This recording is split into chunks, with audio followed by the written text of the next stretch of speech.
Hello students, BA third year, विषय समाजशास्त्र। इस विषय के अंतर्गत अभिजात वर्ग का परिभ्रमण जो कि पेरेटो का है, इसकी बारे में मैंने इसका अर्थ और परिभाषाएं बताई थी।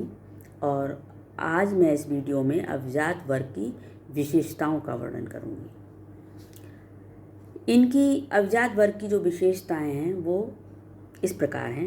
नंबर 1, अल्पसंख्यक उच्च वर्ग।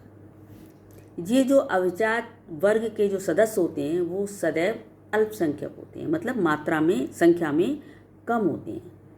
ये क्योंकि कुशल होते हैं, चतुर होते हैं, संपन्न होते हैं, प्रभावशाली होते हैं और होशियार, बुद्धिमान होते हैं।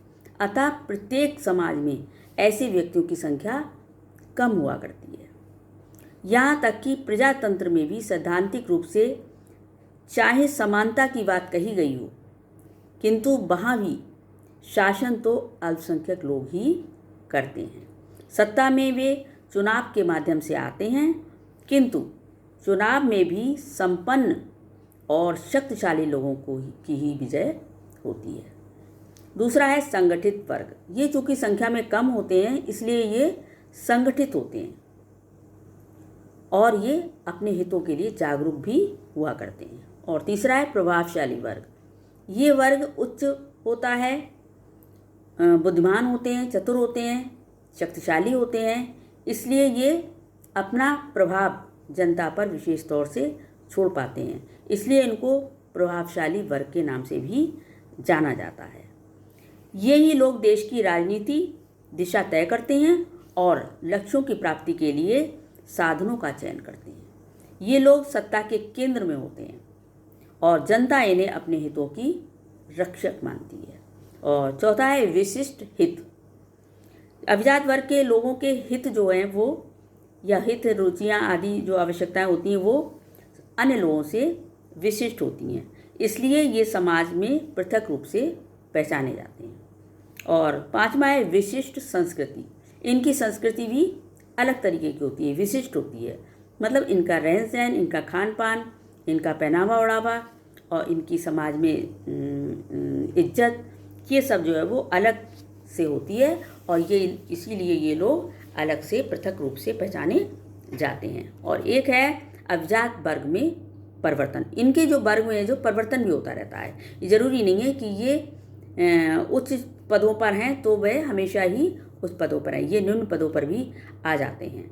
जैसे अभिजात वर्ग में क्या होता है कि जैसे कि कोई सत्ता में है और सत्ता जब चेंज हो जाती है तो उच्च वर्ग जो अपना प्रभाव खो बैठता है और उसका स्थान जो है वो निम्न वर्ग में हो जाता है। तो प्रजातंत्र में प्रत्येक चुनाव के बाद राजनीतिक अभिजन बदलते रहते हैं। कभी कभी क्रांतियों के कारण भी नवीन अभिजन पुराने अभिजनों का स्थान ले लेते हैं। सत्ता में जैसे कि 5 वर्ष के लिए जो भी चुना जाता है वो ज़रूरी नहीं है कि अगले 5 वर्षों में वही व्यक्ति चुना जाए, वो व्यक्ति सत्ता से हट भी सकता है चुनावों के द्वारा। तो ये हैं इनकी विशेषताएं।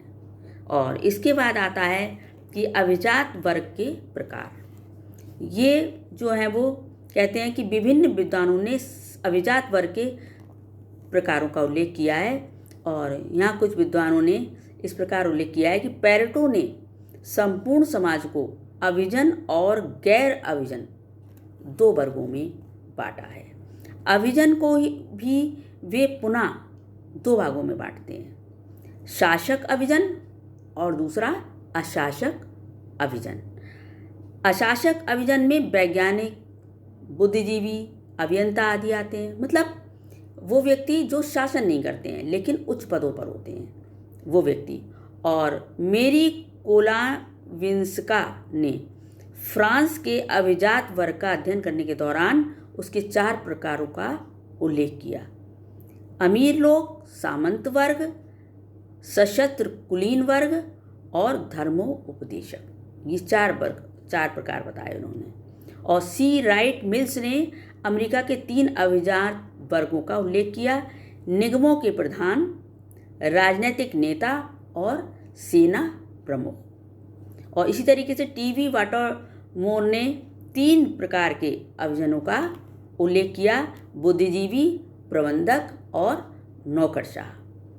तो इस तरीके से मोस्का ने अभिजात वर्ग के शासन वर्ग के अतिरिक्त उप अभिजनों अर्थात नवीन मध्यम वर्ग के लोगों जैसे प्रबंधकों, सफ़ेदपोश कर्मचारियों, वैज्ञानिकों, इंजीनियरों, विद्वानों और बुद्धिजीवियों को भी सम्मिलित किया है। तो इस तरीके से अभिजात वर्ग के प्रकारों के बारे में मैंने आपको बताया। और अब नेक्स्ट मैं इस चैप्टर में वीडियो में नेक्स्ट लूँगी कि अभिजात वर्ग के परिभ्रमण की अवधारणा क्या है। Thank you.